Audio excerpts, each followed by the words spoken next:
Malheur aux pasteurs qui détruisent et qui dispersent les troupeaux de mon pâturage, dit l'Éternel. Vous avez dispersé mes brebis, vous les avez chassées, vous n'en avez pas pris soin. Voici, je vous châtierai à cause de la méchanceté de vos actions, dit l'Éternel.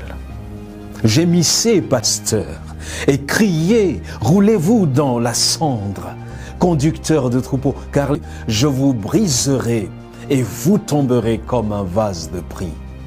Jérémie 25, verset 34.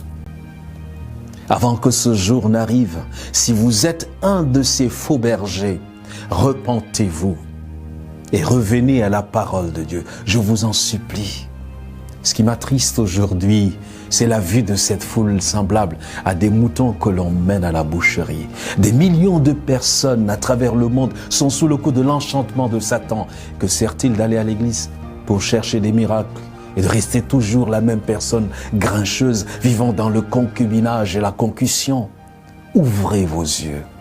Et vous verrez que les prétendus hommes de Dieu sont des loups vêtus de peau de brebis. Vous jeûnez et veillez dans les églises, mais vos cœurs sont durs comme des pierres. Ô Seigneur, ouvre leurs yeux. Comme l'a dit si bien Ésaïe 30, verset 10, ces gens disent aux voyants, ne voyez rien, et aux prophètes, ne nous prophétisez pas des vérités. Dites-nous des choses flatteuses, prophétisez des chimères. Et ils sont bien servis. Ces faux prophètes disent ce qu'ils veulent entendre. Vous aurez le visa, vous allez vous marier, vous avez une belle destinée, mais il y a quelqu'un qui vous bloque, qui veut l'étouffer. Vous avez votre étoile et quelqu'un veut l'étouffer. Vous devez faire des sacrifices et faire des offrandes pour attirer votre bénédiction. Le péché n'est pas dénoncé. Il est même raffiné, malheureusement. Peu importe si les familles se divisent, si le caractère reste mauvais. Le sacrifice de Jésus et ravalé aux choses de cette terre.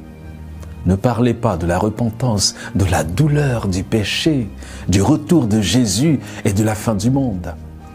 Les gens sont menés à une frénésie bruyante à travers une excitation externe passagère à grand renfort des décibels de musique, et on appelle œuvre du Saint-Esprit ce qui n'est qu'un carnaval. Le faux parler en langue, d'autres exercices bruyants ont été considérés comme des dons de Dieu à l'Église. Plusieurs se sont ainsi laissés tromper.